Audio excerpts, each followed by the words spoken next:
ഏഷ്യയിലെ തന്നെ ഏറ്റവും വലിയ ശതകോടീശ്വരനായ മുകേഷ് അംബാനിയുടെ ബിസിനസ് സാമ്രാജ്യത്തിൽ ദിനംപ്രതി ഉണ്ടാകുന്ന മാറ്റങ്ങൾ എപ്പോഴും ചർച്ചയാകാറുണ്ട്. അതുപോലെ അദ്ദേഹത്തിന്റെ കുടുംബ വിശേഷങ്ങളും വാർത്തകളിൽ ഇടം പിടിക്കാറുണ്ട്.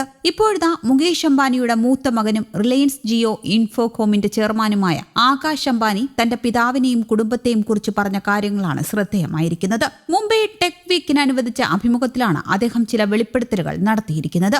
അംബാനി കുടുംബത്തിൽ ജനിച്ചതിലൂടെ തന്റെ ആഗ്രഹങ്ങളും സ്വഭാവവും എങ്ങനെ മെച്ചപ്പെട്ടുവെന്നും ആകാശ് പറയുന്നു. എന്റെ കുടുംബമാണ് ഏറ്റവും വലിയ പ്രചോദനം. കഴിഞ്ഞ 32 വർഷമായി ഞങ്ങൾ ഒരു കുടക്കീഴിലാണ് താമസിക്കുന്നത്. ഞങ്ങളുടെ മാതാപിതാക്കളിൽ നിന്ന് ലഭിക്കുന്നത് വലിയ രീതിയിലുള്ള പ്രചോദനമാണ്. കഴിഞ്ഞ 4 പതിറ്റാണ്ടായി വ്യവസായ രംഗത്ത് സജീവമായി നിൽക്കുന്നയാളാണ് എന്റെ പിതാവ്. അദ്ദേഹത്തിന്റെ കഴിവ് പറഞ്ഞറിയിക്കുന്നതിനും അപ്പുറമാണ്. പിതാവിന് ലഭിക്കുന്ന എല്ലാ ഇമെയിലുകൾക്കും അദ്ദേഹം ഉടൻ പരിഹാരം കാണും. അതിന് എല്ലാ ദിവസവും രാത്രി 2 മണിവരെ സമയം ചിലവഴിക്കും. തന്റെ ഉത്തരവാദിത്തങ്ങൾ കൃത്യതയോടെ ചെയ്യുന്നയാളാണ് പിതാവ്. അമ്മ നിത അംബാനിയുടെ സ്വഭാവവും ഏകദേശം ഒരുപോലെയാണ്. എല്ലാ കാര്യങ്ങളോടും ആത്മാർത്ഥതയുള്ള വ്യക്തിയാണ് അമ്മ. ക്രിക്കറ്റിനോടും അമ്മയ്ക്ക് അധിനിവേശമുണ്ട്. ഞങ്ങൾ ഒരുമിച്ചിരുന്നാണ് ക്രിക്കറ്റ് കാണുന്നത്. ഞാൻ 12 മണിക്കൂറിലധികം സമയം ജോലി ചെയ്യാറുണ്ട്. അതിന് നന്ദി പറയേണ്ടത് ഭാര്യ ശ്ലോകയോടാണ്.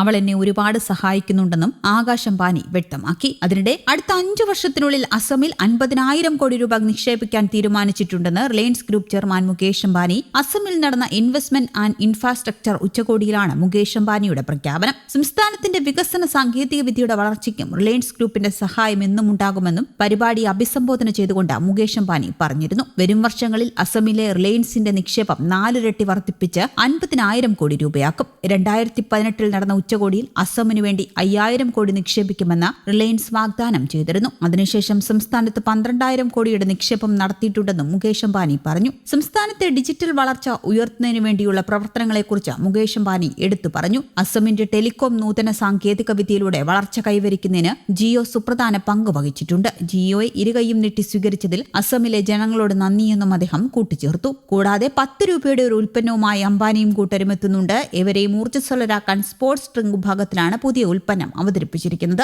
ശ്രീലങ്കൻ ക്രിക്കറ്റ് ഐക്കണും ലോകം കണ്ട ഏറ്റവും മികച്ച സ്പിൻ മാന്ത്രികരിൽ ഒരാളുമായ മുത്തയ്യ മുരളീധരന്റെ കമ്പനിയുമായി സഹകരിച്ചാണ് റിലയൻസ് കൺസ്യൂമർ പ്രോഡക്ട്സ് ലിമിറ്റഡ് പുതിയ ഉൽപ്പന്നം അവതരിപ്പിക്കുന്നത്. സ്പിന്നർ എന്ന പുതിയ സ്പോർട്സ് പാനീയം ഇന്ത്യയിൽ 10 രൂപയ്ക്ക് ലഭ്യമാകും. അടുത്ത 3 വർഷത്തിനുള്ളിൽ $1 ബില്യൺ വരുമാനം സ്പോർട്സ് പാനീയ വിഭാഗം സൃഷ്ടിക്കുമെന്ന വിലയിരുത്തലാണ് അംബാനിയും കൂട്ടർക്കുമുള്ളത്. സ്പിൻ ഫിറ്റ്നസ് പ്രേമികൾ ഉൾപ്പെടെ എല്ലാ ഇന്ത്യക്കാർക്കും വേണ്ടി രൂപകൽപ്പന ചെയ്തിട്ടുള്ളതാണെന്നും പെട്ടെന്നുണ്ടാകുന്ന ഡീഹൈഡ്രേഷനുള്ള ഉത്തമ പരിഹാരമായിരിക്കുമെന്നും കമ്പനി വ്യക്തമാക്കുന്നു. ജിമ്മിൽ വ്യായാമം ചെയ്യുന്നവർക്കും മൈതാനങ്ങളിൽ പ്രിയപ്പെട്ട കായിക വിനോദങ്ങളിൽ ഏർപ്പെടുന്നവർക്കും നഷ്ടപ്പെട്ട ജലാംശയവും ഇലക്ട്രോലൈറ്റുകളും നിറയ്ക്കാൻ സ്പിന്നർ മികച്ച കൂട്ടാളിയാകുമെന്നും റിലയൻസ് പ്രസ്താവനയിൽ വ്യക്തമാക്കി. റിലയൻസ് കൺസ്യൂമർ പ്രൊഡക്ട്സിനൊപ്പം ഈ ആവേശകരമായ സംരംഭകത്തിന്റെ ഭാഗമാകാൻ കഴിഞ്ഞതിന്റെ ത്രില്ലിലാണ് മുത്തയ്യ മുരളീധരനും. ഒരു കായിക താരമെന്ന നിലയിൽ ജലാംശം എത്ര പ്രധാനമാണെന്ന് തനിക്കറിയാമെന്നും അദ്ദേഹം കൂട്ടിച്ചേർത്തു. ആർക്കും താങ്ങാവുന്ന, ആരെയും ആകർഷിക്കുന്ന 10 രൂപ മുഖവിലയിലാണ് സ്പിന്നർ എത്തുന്നതെന്നും ശ്രദ്ധേയമാണ്. വൻകിട പാനീയ കമ്പനികൾ പോലും ഇന്ന് ഈ റേഞ്ചിൽ മത്സരം ശക്തമാക്കുമ്പോഴാണ് റിലയൻസും കളത്തിലെത്തുന്നത്. News desk Kerala Kaumudi.